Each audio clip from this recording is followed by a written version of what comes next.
So what am I listening to on our car CD player at the minute? Well, I'm listening to these boys. Now, do you recognise them by the photograph alone? You possibly do. It's Elvis Costello and the Attractions. And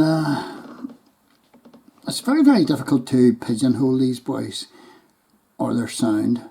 And I'll make a stab at it. You might not agree, you might agree. There's a bit of Joe Jackson in there. There's a bit of Dr. Hook and the Madison Show in there.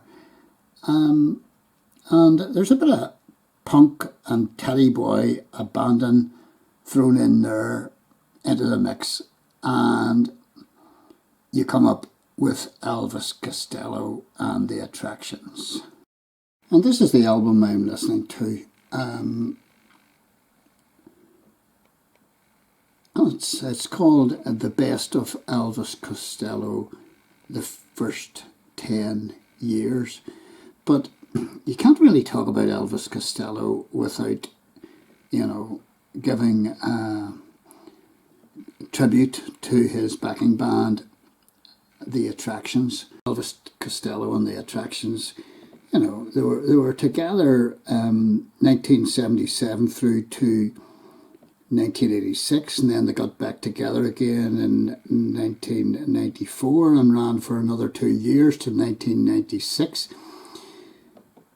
But all the while, simmering underneath, there was a bit of a schism going on between bassist Bruce Thomas and Elvis Costello. To give you some idea of the ages of these guys now, Elvis Costello and his mates, Elvis Costello's 67 now, and the Bruce Thomas is in his 70s. I think he's about 73.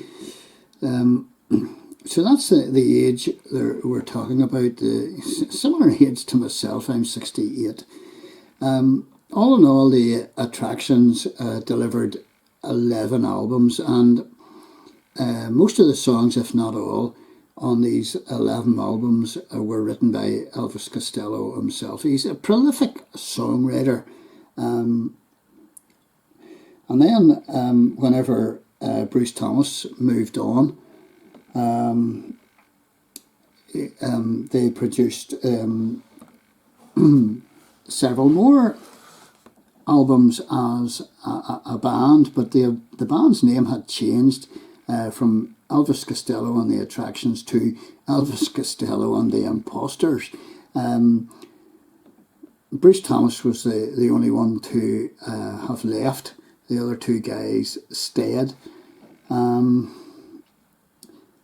Elvis Costello, very, very well respected by his peers in the music industry. Elvis Costello and the Imposters went on to deliver 6 more albums.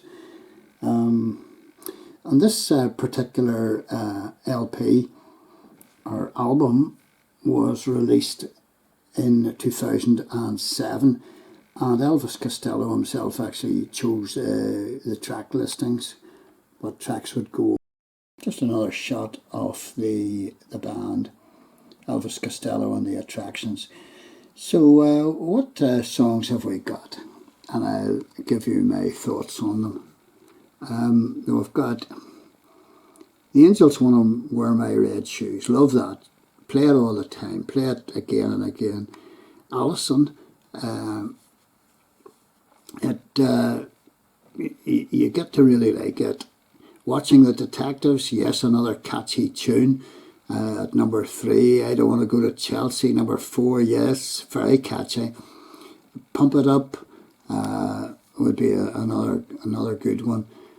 Accidents Will Happen, another favourite of mine. But of course, the top ranking song for me is always going to be Oliver's Army. I Can't Stand Up for Falling Down, yes. Good Year for the Roses, very thoughtful little song there, bittersweet. And those ones are the main songs for me. I'll play those over and over again. So this is what I'm listening to on our car CD. And Elvis Costello, despite numerous health problems, is still going strong. Long mighty reign. I certainly enjoy his music. It's quirky. It's different. It's unpredictable. And the lyrics are quite thought-provoking on many of his songs.